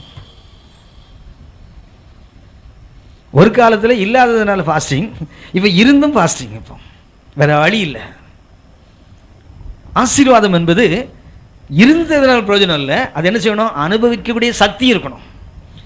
இந்த ஆசீர்வாத பேருக்கு ரெண்டு அர்த்தம் சொன்ன. ஒன்று என்ன? பிளஸட், ஆசீர்வாதம். ஒன்று என்ன? ஹாப்பி, சந்தோஷமாக ஆசீர்வதிக்கப்பட்டு. சொல்ல போனா ஆசீர்வாதம் எத்தனை இருந்தாலும் சரி, அவனுக்கு என்ன இருக்கணும்? சந்தோஷம் இருக்கணும், மன அமைதி இருக்கணும். இல்லைன்னா அவனுக்கு என்ன இருக்காது? அது ஆசீர்வாதம் இருந்து ஒன்று தான், இல்லாமல் போய் ஒன்று தான். சரியா? சரி, அப்போ நான் வேத வசன அடிப்படையில் எவைகள் ஆசீர்வாதம் என்று சில காரியங்களை நான் கவனிக்க போகிறோம். ஒன்று, எது சரியான ஆசீர்வாதம்? லிவிங் காட்லி, அதாவது தேவ பக்தி உள்ளவனாய் வாழ்வது தான் ஆசீர்வாதத்தில் சிறந்த ஆசீர்வாதம்.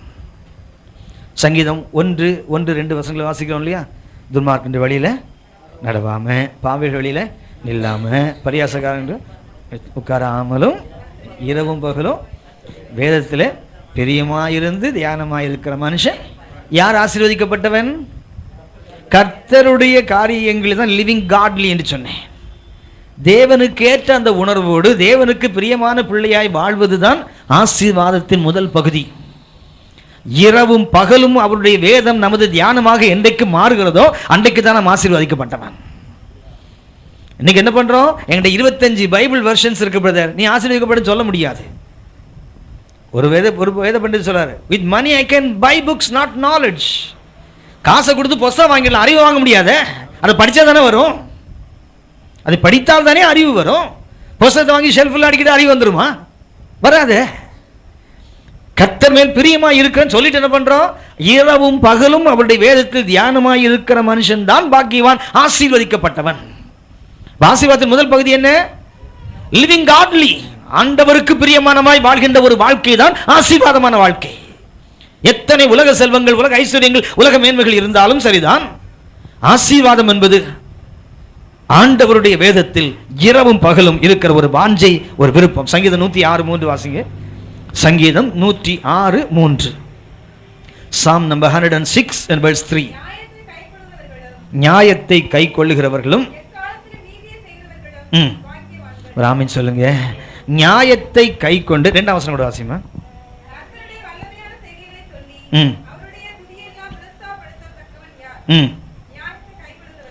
நியாயத்தை கை கொள்ளுகிறவர்கள், எக்காலத்திலும் நீதியை செய்கிறவர்கள். அப்ப யார்? தேவனுக்கு பயந்து நீதியை செய்கிறவன் தான், நியாயத்தை செய்கிறவன் தான் ஆசீர்வதிக்கப்பட்டவன். அட்டுழியமும் அக்கிரமம் எல்லாம் நடக்குது இன்னைக்கு. அவ்வளவும் பண்ணிட்டு என்ன பண்ணுறோம்? கர்த்தர் என்னை ஆசீர்வதிக்கிறான்னு சொன்னால் அது போய் ஏமாற்றுவது. நீதி நியாயம் செய்ய முடியாதவர்கள் ஆசீர்வதிக்கப்பட்டவர்கள் அல்ல. இன்னொரு வசனம் வாசிங்க. ஏசாயா 56 அதிகாரம், ஏசாயா 56 அதிகாரம் 2-3 வசனங்களை வாசிங்க. ம் ம் ம் ம் யார் பாக்கியவான்? தன் கைகளை தவறு செய்யாதபடி என்ன பண்றான்? காத்து கொள்ளுகிறவன் தான். அப்போ தேவனுக்கு பிரியமாய் வாழுகிற ஒரு வாழ்க்கை, லிவிங் காட்லி என்று சொல்கிறேனே, லிவ் காட்லி, தேவனுக்கு ஏற்புடைய, தேவனுக்கு பிரியமான ஒரு வாழ்க்கை. என்ன அப்படி வசனத்தில் பிரியமாய் இருந்து மாத்திரமல்ல நீதியையும் நியாயத்தையும் செய்து துன்மார்க்கம் செய்யாமல் வாழ்கிறவன் தான் யாரு? ஆசீர்வதிக்கப்பட்டவன். நாம் இன்னைக்கு இந்த ஆசீர்வாதத்தின் அளவுகோல், இந்த அளவுகோலை பெரும்பாலும் யாரையும் அளக்கிறது இல்லை. இந்த ஸ்கேலெல்லாம் நம்மகிட்ட இல்லை. எல்லாம் பைபிளில் இருக்கிற ஸ்கேல் தான், ஒன்றும் புதுசாக யாரும் கண்டுபிடிக்கிறது. வேதத்தில் உள்ள ஸ்கேல் தான். நாம் இதை ஆசீர்வாதத்தின் அளவுகளை பயன்படுத்துகிறோமா? நீதியை செய்து நியாயம் செய்கிறவன் தானே பாக்கியவான்னு சொல்லி சொன்னால் இவனை ஏற்றுப்பானா? அன்னைக்கு ஏற்றுப்பாங்களே யாராவது? வாயா பொழப்பு இல்லாத ஆசாமி, உனக்கு ஒன்றும் கிடைக்கல, அதனால தான் இதை சொல்லிட்டு உட்காந்துருக்குற. உனக்கு ஒரு லான்சன் டொயோட்டா கார் கிடைச்சா நீங்கள் எங்கேயாங்க இருந்து சொல்ல, நீ அதில் பறந்துட்டு இருப்ப, அதான் ஆசீர்வாதம் நீ சொல்லிட்டு இருப்ப அப்படி சொல்லுவான். அன்னைக்கு என்ன நினைக்கிறாங்க? இன்னைக்கு ஆசீர்வாதம் இது இல்லைன்னு சொன்ன நினைக்கிறாங்க. இவருக்கு ஆசீர்வாதம் இல்லை, அதனால அதை நியாயப்படுத்துவதில்லை. வேதம் தான் நமக்கு விளக்கு, வேதம் தான் நமக்கு அளவுகோலை தவிர மனிதர்கள் அல்ல. இன்னைக்கு ஆசீர்வாதம் என்று நம்ம வித்தியாசமான கோணத்தில் எண்ணி வைத்திருக்கிறோம். குறைந்தது வேதத்தை அறிந்திருக்கிற நாமாவது நம்முடைய வாழ்க்கை கொஞ்சம் மாற்றிக்கொள்வோம். ஆசீர்வாதம் என்பது ஆண்டவரை பிரியப்படுத்துகிற ஒரு வாழ்க்கை தான். அது ஆசீர்வாதம் நிறைந்த வாழ்க்கை. ராத்திரி எந்த நேரத்தில் முழிச்சாலும் வசனத்தின் எண்ணத்தோடு நாம் முழிக்கிறோம்னு சொன்னால் உண்மையில் நம்ம ஆசீர்வதிக்கப்பட்டவர்கள். விடிய காலத்தில் எந்த நேரத்தில் முழித்தாலும் சரி, பகல் எந்த வேலையில் இருந்தாலும் சரி தான், உள்ள அந்த வசனம் ஓடிக்கொண்டே இருக்கணும்னு வச்சுங்களேன், உண்மையாக நாம் ஆசீர்வதிக்கப்பட்டவர்கள். நீதியையும் நியாயத்தையும் செய்ய வேண்டும் என்ற ஒரு உணர்வு நமக்குள் இருக்குன்னு சொன்னால் நாம் தான் ஆசீர்வதிக்கப்பட்டவர்கள். அப்படி இல்லை இன்னைக்கு. அதனால் இது இல்லை. நம்ம என்ன நினைக்கிறோம்? உலகத்து ஆசீர்வாதம் இல்லைங்கிறத நம்ம என்ன செய்யறோம்? நம்ம ஆசீர்வதிக்கப்படல, கர்த்தர் நம்ம மேலே கோபமாக இருக்காரு, ஆண்டவர் நம்ம இறக்கம் காட்ட மாட்டேங்கிறாரு, நம்ம ஆசீர்வதிக்கப்படலைங்கிற ஒரு தவறான முடிவுக்கு நாமே வந்து விடுகிறோம். ஏனென்றால் உலக பொருளை வச்சு ஆசீர்வாதத்தை அளந்து நம்ம பழகி போயிட்டோம். தேவனுடைய பிள்ளையே, ஆசீர்வாதம் என்பது ஆண்டவருக்கு பிரியமாய் வாழ்க. நான் சொல்ல வேதவாசனம் பாக்கியவான் சொல்லேன். பாக்கியவான் என்றால் ஆசீர்வதிக்கப்பட்டவன் என்று தான் அர்த்தம் சொன்னேன். பழைய பாட்டில் ஆசை 2 வார்த்தை அதில் தான் பயன்படுத்தப்படுது. பாக்கியவான் யார்? பாக்கியவான் இரவும் பகலோடு வேதத்தில் பிரியமாக இருந்தால் தியானமாக இருக்கிற மனுஷன் தான் பாக்கியவான்.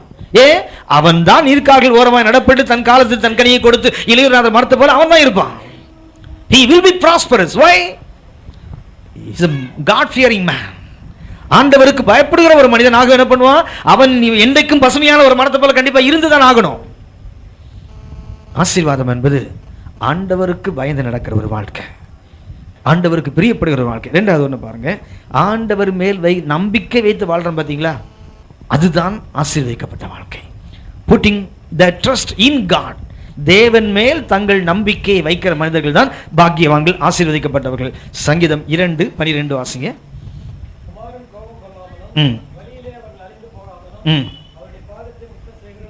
அவ யார் பாக்கியவான்? அவருடைய பாதத்தை முத்தம் செய்கிறவன். குமாரன் இயேசு கோபம் கொள்ளக்கூடாது. என்ன செய்யணும்? வழியிலே என்ன செய்யணும்? அவர் வந்து தண்டிப்பதற்கு முன்னாடி என்ன பண்ணும்? முந்தி கொண்டும் பாதத்தை போய் என்ன பண்ணும்? முத்தம் செய்கிறவன் ஆசீர்வதிக்கப்பட்டவன். தேவ கோபம் வரட்டும், வந்த பிறகு பார்த்துக்கலாம், அதுக்கு ஒரு ஆடோ ஒரு மாடோ ஒரு கோழியை வெட்டி என்ன பண்ணலாம்? ஆண்டு ஒரு கோபத்தை இல்லை. குமாரன் கோபம் வந்த பிறகு இல்லை, கொள்ளாமல். அந்த கோபம் வர்றதுக்கு முன்னாடி என்ன பண்ணும்? அவர் வந்து நம்மை சந்திப்பு, நாம போய் காலை விழுந்துடும் பாருன்னு. Putting the trust in God, தேவனிடத்தில் நம்பிக்கை வைக்கிறவர்கள். நான் அடிக்கடி யோசிக்கிறேன், நான் அடிக்கடி சொல்லக்கூடிய ஒன்று, உலகத்தில் உள்ள எல்லா அக்கிரமும் தொடங்குற நாடு அமெரிக்கா தான். ஆனால் அந்த நாடு செழிப்பாக தான் இருக்குது. காரணம் என்ன? அவன் டாலரில் போட்டு வச்சுருக்கான், வி ட்ரஸ்ட் இன் காட். என்ன போட்டு வச்சுருக்கான்? நம்ம சத்தியமே விஜயதேன்னு வச்சுருந்த வாய்மையே வெல்லுன்னு சொல்லி எல்லாம் போய் சொல்லிட்டு இருக்கோமே, அது மாதிரி அவன் நாட்டில் ஒன்று வச்சு என்ன வச்சுருக்கான்? We trust in God. நாங்கள் என்ன பண்ணுறோம்? தேவனை நம்புகிறோம். அவன் அவ்வளோ அக்கிரமம் பண்ணுறான், ஆனால் என்ன இருக்குது அவன்கிட்ட? தேவனை நம்பக்கூடிய ஒரு நம்பிக்கை இருக்குது. அதனால் இன்றைக்கி வரைக்கும் அந்த நாடு தாக்கு பிடிக்கல, என்றைக்கு அழிஞ்சு போயிருக்கு அந்த நாடு. அவன் செய்கிற அக்கிரமத்துக்கும் உலகத்தில் உள்ள எல்லா அக்கிரமங்களுக்கு காரணம் அவன் தான். பின்னணியில் பார்த்தீங்கன்னா அவன் தான். சின்ன சின்ன நாடு அவன் அடித்து மண்டே உடைக்கிறானே, பின்னாடி தூண்டுற இவன் தான். ஆனால் ஏன் இந்த நாடு இன்னும் தேவனுடைய கோபம் வராமல் இல்லை? அந்த விழுந்து தேவன்னு தேவனுடைய கோபம் தான், வேற எதுவும் இல்லை. அவன் ஆப்கான்காரன் அடிச்சது இல்லை, அல்கொய்தா அடிச்சது இல்லை, கர்த்தருடைய காரணம் தான் அது. இன்னும் அடிக்க போகிற கத்தை பார்த்துட்டே இருங்க. நான் உங்களுக்கு தீர்க்க தரிசனமாக சொல்லுகிறேன். கடந்த 2 வாரத்துக்கு முன்னாடி பார்த்தீங்கன்னா 28 ஏக்கர் நியூயார்க்கில் ஒரு இடத்துல 28 ஏக்கர் ஒரு லேக் பக்கத்தில் வாங்கி இங்கே உள்ள ஒரு நடராஜர் கோயில் அங்கே கொண்டு போய் கட்டுறான். 30 கோடி ரூபாய் செலவில். உலகம் முழுவதும் சுவிசேஷத்தை அனுப்ப போகிறோன்னு சொன்ன நாடுக்கு இங்கேருந்து விக்கிரகம் போகுது. மகாபலிபுரத்தை செய்துட்டு இருக்கான் சில. நம்ம மகாபலிபுரத்தை செய்கிறோம், இங்கேருந்து ஆகம விதிப்படி செய்கிற அந்த புரோகிதர்கள் இங்கேருந்து போகிற ஆசிரியர்களை கொண்டு போய் அங்கே என்ன பண்ணுறான், இந்து மதத்தை டீச் பண்ண போகிறேன்றான். சரி விட்டுரும். யார் பாக்கியவான், யார் ஆசீர்வதிக்கப்பட்டவன்? தேவன் மேல் தங்கள் நம்பிக்கை வைக்கிறவன் தான் ஆசீர்வதிக்கப்பட்டவன். சங்கீதம் 40:4 வாசிங்க. சங்கீதம் 40:4.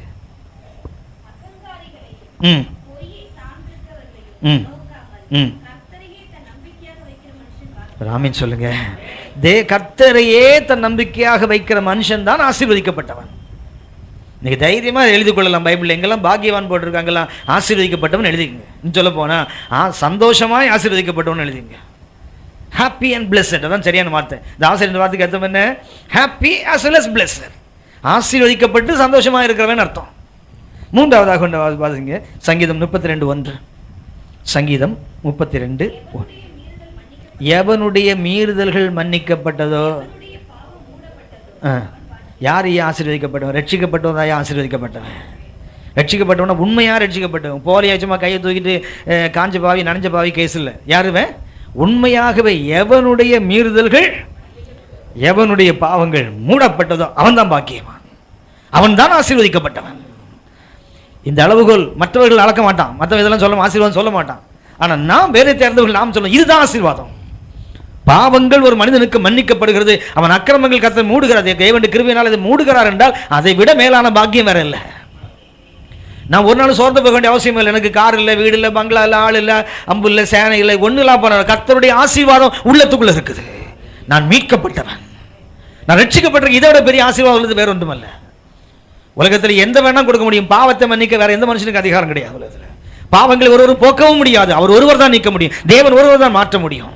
அதான் போட்டிருக்குது, எவனுடைய மீறுதல்கள் மன்னிக்கப்பட்டதோ மூடப்பட்டதோ அவன் தான் ஆசீர்வதிக்கப்பட்டான். அப்ப நாம் ஆசீர்வதிக்கப்பட்டவர்கள். நாம் என்ன பண்ண வேண்டாம், நமக்கு ஒரு என்ன ஒரு சுய பரிதாபம், எனக்கு இது இல்லையே அது இல்லையே, இன்னும் கடன் இருக்குது, இன்னும் பண பிரச்சனை இருக்குது, இன்னும் ஒரு சரித்த வியாதி இருக்குது, இன்னும் எல்லாம் இருக்கட்டும், ஆனா என் ஆத்துமா மீட்கப்பட்டிருக்குது. Praise the lord, praise the lord. இந்த உடம்பு தூக்கிட்டு மேலே போக போறது இல்லை, இது ஒரு நாள் கீழே போட்டு போக போறது தான், மண்ணு தன் மறுபடியும் மண்ணுக்கு தான் போக போகுது. ஆனால் என் தேவன் கொடுத்த ஆவியை நான் பரிசுத்தமாக காத்து கொண்டிருக்கிறேன். ஆசீர்வாதத்தில் உச்சக்கட்டம் என்று நான் அதை சொல்லுகிறேன். பாவங்கள் மன்னிக்கப்பட்டதுதான் ஆசீர்வாதத்தின் மேன்மையான பங்கு. பாவங்கள் மன்னிக்கப்படாம கோடி கோடியா இத்தனை கேடிகள் வச்சு சுத்திட்டு இருக்கிறான், அவன் பாக்கியவானா? நாம் சொல்லிட்டு இருக்கோம், நாமே சொல்லிட்டு இருக்கோம். அவனுக்கு என்ன குறை? அவனுக்கு என்ன ஒரு குறை இல்லை, அவனுக்கு தான் அத்தனை குறை இருக்குது. அவங்களை அடிக்கடி நான் நினைவுகிற ஒரு வசனம் உண்டு. சங்கீதம் 73 பார்த்தீங்கன்னா ஆசாபின் சங்கீதம் புலம்பி தள்ளுறான் பாருங்க. என்னன்னா அந்த ஆசாபுங்கிற பேர் எடுத்துட்டு அகஸ்டின் போட்டிங்கன்னா அப்படியே பொருந்தாது. நம்ம எப்படி புலம்புவோமோ நமக்கு பிரச்சனை வந்தா அப்படியே அவனும் புலம்புறான். கொஞ்சம் வாசிங்களேன், அது கொஞ்சம் 4-5 வசனத்தை வாசிங்களேன். சங்கீதம் 73:1 வாசிங்க. சுத்த இருதயம் உள்ளவர்களாகிய இஸ்ரவேலுக்கு கர்த்தர், அந்த அதோடு முடிச்சிருந்தானே, சுத்த இருதயம் உள்ளவர்களாகி இஸ்ரவேலுக்கு கர்த்தர் என்னமா இருக்கிறாரு, அதோடு நிறுத்தும். நம்ம அங்கே நிறுத்த மாட்டோம். அடுத்து வாசிங்க. அந்த ஆனாலும் போட்டால் கதை முடிஞ்சு போச்சு. ஆனாலும் உனக்கு என்னத்துக்கு? ஆனாலும் ஆனாலும் ஆவன்னாவானாலும் உனக்கு என்ன? சுத்த இருதயம் உள்ள உனக்கு கர்த்தர் நல்லவர். அங்கே நின்றுடு. ஆனாலும் என் கால் நீதான் சுத்த இருதயம், கால் ஏன் தள்ளாடுது? என் அடிகள் சறுக்குதலுக்கும் ஜஸ்ட் இல்லைன்னா என்ன பண்ணா உளுந்து தனித்தனியாக பழந்து போயிட்டு இருப்பான். தாகவும் சில உடஞ்ச மாதிரி இவன் கை வேற கால் வேற ஆயிட்டு இருப்பான் போல இருக்குது. சட்டே தப்பிட்டு ஏன் 3 வசனம் வாசிங்க. இங்கதான் உனக்கு பிரச்சனை. நீ ஏன் அதை பார்க்கிற? துன்மார்கனுடைய வாழ்வை நான் பார்க்கும் போது நீ ஏன் அதை பார்க்கிற? சுத்த இருதயத்தை பார்க்கிறாய். உன்னை தேவன் நல்லவனாக பார்க்கிற தேவன் ஒருவர் இருக்கிறார், அதோடு நிறுத்த வேண்டியதுதானே. உன் கால்கள் ஏன் சறுக்குகிறது? உன் அடிகள் ஏன் கால்கள் ஏன் தள்ளாடுது? அடிகள் ஏன் சறுக்குகிறது? துன்மார்க்கருடைய வாழ்வை காணும் போது அது மேலே பொறாமை வருது. பொறாமையே மாம்சத்தின் கிரியை. அது யார் மேல பொறாமை? எவனோ ஒரு நல்லவங்களை பராமரிட்டு அந்த ஆள் மாதிரி எனக்கு பிரசங்கம் பண்ண முடியலையே, இவர் மாதிரி எனக்கு தீர்க்கதரிசனம் சொல்ல முடியலையே, இவர் மாதிரி ஹீலிங் பவர்லன்னு சொல்லி சொன்னா கூட பரவாயில்ல. ஒரு நல்லவனை பார்த்து பொறாம சொல்லலாம். அவனே கேடு கட்டவன், அவனை பார்த்தா அவனுக்கு பொறாம வரணும். துன்மார்க்கரின் வாழ்வை பார்க்கும்போது வாசிமா, அடுத்த வருஷம் கூட வாசிங்க. என்ன வரல, சாகிற வரைக்கும் அவன் நல்ல கல்லூருன்ற மாதிரி உட்கார்ந்துருக்கான். சரி விட்டுருவோம், அந்த சப்ஜெக்ட் விட்டுருவோம். ஒன்று நான் உங்களுக்கு சொல்கிறேன், நமது பாவங்களை கர்த்தர் மன்னித்திருக்கிறார். ஆமென். என் பாவங்கள் மன்னிக்கப்பட்டிருக்குது, என் மீறல்கள் மூடப்பட்டிருக்கு, என் மீறல்கள் மன்னிக்கப்பட்டிருக்குது, என் பாவங்கள் மூடப்பட்டிருக்குது. நான் பாக்கியவான, நான் ஆசீர்வதிக்கப்பட்டவம்மா. ஆனால் நமதுக்காக சோர்ந்து போக வேண்டிய அவசியமே இல்லை. நமது ஆசீர்வாதம் மிக மிக மேன்மையானது. சரி, அடுத்த ஆசீர்வாதத்தை பாருங்க. 4வது சங்கீதம் 32:2 வாசிங்க.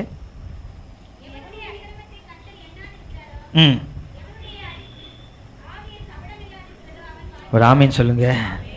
ஆவியில் கபடம் இல்லாதவர்கள் பாக்கியவான்கள். ஆமீன். இன்னும் சொல்ல போனா ஆவியில் என்ன இல்லை? கபடம் என்றால் என்ன? ஆவியில் என்ன? பொறாமை, வன்கண், போதம், மாய்மாலம் எல்லாம் எங்க இருக்குது? ஆவியில இல்லாம இருக்கணும். ஆவினா வெளியே தெரியாது. Price the Lord.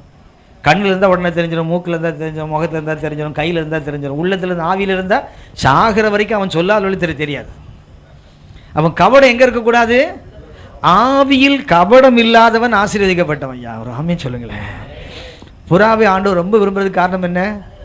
கபடு இல்லாதது, அதுக்கு பித்தப்பை இல்லாதது, கசப்பு இல்லாதது. அன்புக்குரியவர்களே, ஆசீர்வாதம் தான். எனக்கு கசப்பு இல்லைன்னு சொல்றீங்க பார்த்தீங்களா, நீங்க தான் பெரிய ஆசீர்வதிக்கப்பட்டாங்க. ஃபாதர் பாடுறார், யாருமே எதுவும் கசப்பு இல்லைப்பா. அந்த பாட்டை இப்போ கேட்கும் போதெல்லாம் எனக்கு குத்தம். அவர் பாடுற மாதிரி எங்களால் பாட முடியலையே, என்னால் பாட முடியலன்னு வச்சுப்பேன். ஒரு சிலர் நினச்சா இன்னும் எனக்கு கோபம் வரும். நானும் நினைக்கிறேன், மாற்றணும் தான் நினைக்கிறேன். அவன் என்னென்ன பண்ணிட்டு போட்டு நமக்கு என்ன நினைக்கிறேன். ஆனாலும் அந்த ஆளுல பார்த்தோன்னு என்ன வருது அறியாமல் அந்த ஷ்ரிங்க் ஆகுது, உள்ள என்ன பண்ணுது, அப்படி உள்ள போகுது. அப்புறம் தட்டி, சும்மா இரு, நீ என்ன இவ்வளோ பைபிள் பேசுகிற, இவ்வளோ பைபிள் படிக்கிற, உனக்குமா என்ன கசப்பு இருக்கு, அப்படி இவ்வளோ சொல்லி கரெக்ட் பண்ணிக்கிறோமே தவிர இல்லைங்கிற நிலைமையை சொல்ல முடியலை. ஆனால் தேவவம்சம் பாடுறார், யாருமே எதுவும் கசப்பு இல்லைப்பா. கையை மடக்கினா கம்முன்னு தூக்கம் வந்துடும். Price the lord. இந்த கசப்பு இல்லாமல் வாழ கற்றுக்கொண்டீங்கன்னு வச்சிங்களேன், எது இருந்தாலும் இல்லாவிட்டாலும் மன நிம்மதி தானாக இருக்கும்.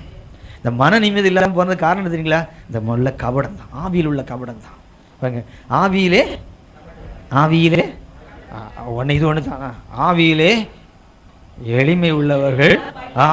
அங்கே ஒன்று இருக்குதே, ஆவியிலேன்னா உடனே சூழ்னா சுந்தரசாமி தான் சுப்பையா இல்லையா? உடனே சூழ்னா உடனே ஆவியிலே கபடம். அது ஆவியில் என்ன இருக்கணும்? ஏழ்மை, எளிமை அல்ல, ஏழ்மை. those who are poor in spirit, not simple in spirit. ஆவியில் எளிமை அல்ல, ஏழ்மை. ஏழ்மை என்ன? பிச்சைக்காரனா இருக்கணும் ஆவியில. praise the Lord. ஆவியில கபடம் இல்லாத தன்மை மாத்த. ஆவி எப்படி இருக்கணும்? ஏழை ஏழை ஏழை ஏழை, எனக்கு கீழே ஒருத்தனும் கிடையாது, அப்படி இருக்கணும். praise the Lord. அப்படிப்பட்ட ஒன்று கிடைச்சா அதுதான் ஆசீர்வாதம். நம்ம இன்றைக்கி ஆசீர்வாதம் என்ற அந்த பச்சை கண்ணாடி கொஞ்சம் கழுத்திட்டு என்ன பண்ணுவோம்? வேத வசனமாகிய கண்ணாடி எது கொஞ்சம் மாட்டிப்போம். அது நிச்சயமாக சொன்ன வாழ்க்கையினுடைய புரிந்து கொள்ளுதலை மாற்றிவிடும், அப்படி வாழ்க்கையின் போக்க மாற்றிவிடும். சரியான ஆசீர்வாதம் இதுதான், வசனம் இப்படி தான் சொல்லுது, இதுதான் ஆசீர்வாதம் என்று நாம் சரியாக புரிந்து கொள்ள கற்றுக்கொள்வோமானால் நம்முடைய வாழ்க்கையில் நிச்சயமாக விசுவாசிப்போமான சொல்லுகிறேன், நம்ம வாழ்க்கையுடைய பார்வையே மாறி போயிடும். நிச்சயமாக சொல்லும், பார்வை மாறி போயிடும். வாழ்க்கையை பார்க்கறது வித்தியாசமாக இருக்கும். இன்னைக்கு என்ன பண்றோம்? மற்றவங்களை போல தான் நாமும் பார்க்கிறோம். ஏனென்றால் மற்றவங்க எப்படி ஆசீர்வாதத்தை பார்க்கறானோ அப்படி நாம் பார்க்க கற்றுக்கொண்டதுனால உலகத்தையும் சரி உன்னதத்தையும் சரி எப்படி பார்க்கறான், அவனுடைய பார்வையில் பார்க்க கூடாது, வேதத்தின் பார்வையில் தான் நாம் பார்க்க கற்றுக்கொள்ள வேண்டும். இன்னொரு நிறைய இருக்கிற ஆசீர்வாதம் கதை அடுத்த முறை நான் சந்திக்கும் போது கவனிக்கலாம். 5வது ஒன்றை சொல்றேன். சங்கீதம் 41:1 வாசிங்க. சங்கீதம் 41:1. ஆமீன் சொல்லுங்க. இவனெல்லாம் பாக்கியவான், ஆசீர்வதிக்கப்பட்ட லிஸ்ட்ல இவன் சேர்ப்பானா? சிறுமைப்பட்டவன் மேல் சிந்தை உள்ளவன். இந்த சிறுமைப்பட்டவன் என்றால் என்னது அர்த்தம்? முதலே சிறுமையாக இருந்தான்னு அர்த்தம் இல்லை. ஓகோன்னு வாழ்ந்துட்டு போ, ஒரு நாள் கீழே போயிடுவான். நல்ல வசதியாக இருந்திருப்பா, ஒரு நாள் அட்ரஸ் எல்லாம் போயிடுவான். நீ இன்னைக்குள்ள நிலைமையை பார்த்துட்டு அவனை ஈனப்படுத்தாத. அவன் இருந்த நிலையை பார்த்தேன்னா நீ கிட்ட நிற்க முடியாது. இன்னைக்கு என்ன பண்றாங்க? இன்றைக்கு இருக்கிற நிலை தற்காலிகமானது, நாளைக்கு இது மாறி போயிடும். மேலே நிற்கிறவன் கீழே வருவான், கீழே இருக்க மேலே போயிடுவான். வண்டி ஓடத்தில் ஏறினா ஓட ஒரு நாள் வண்டியில் ஏறிடும், மாறும் தான். வாழ்க்கை மாறுகின்ற ஒன்று தான். என்ன?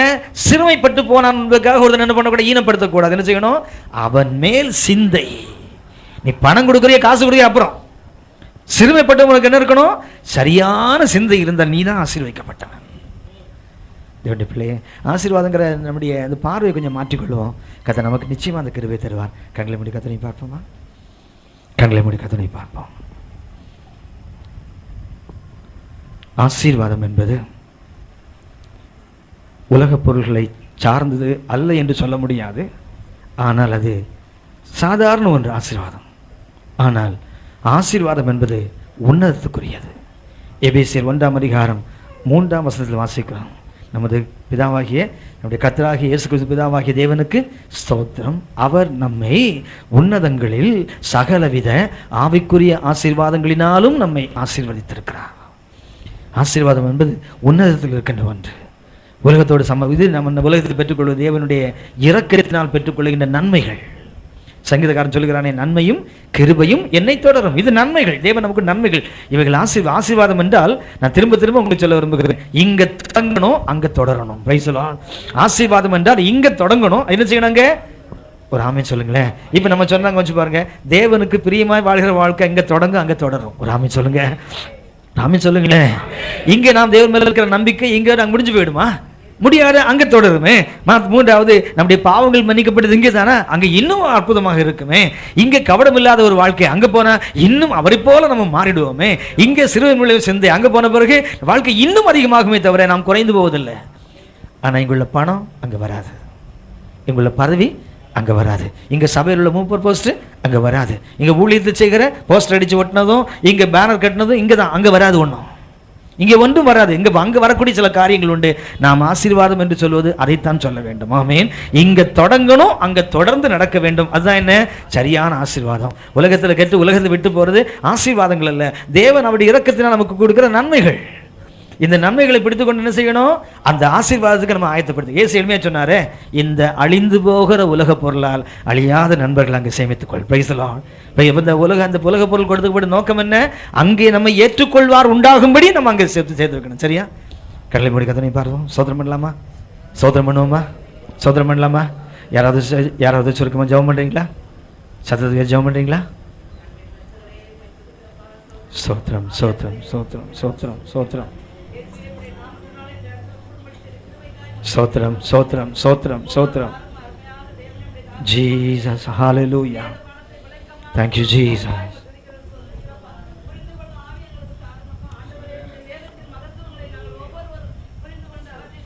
Thank you, Jesus. ஆவியானவரே, Rabadi Shama Kuradi Rabaushina Mauriva Rida Rabaushina Kuradi Rabauri Shaba Dira Bakuraba. Amen.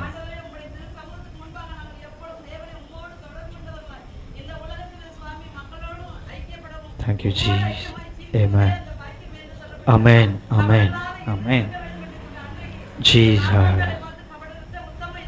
Sotram, Sotram, Sotram, Sotram, Sotram.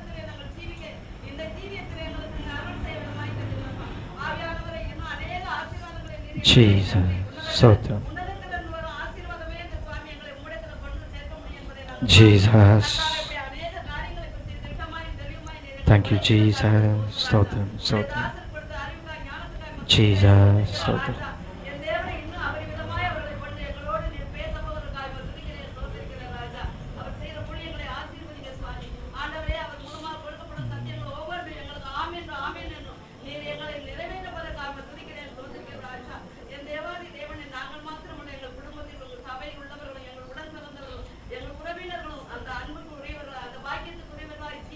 Amen. Hallelujah. Jesus. Jesus. Amen. Amen. Amen. Amen. Sotram. Sotram. Sotram. Sotram. Sotram. Jesus. Sotram. Jesus. Jesus.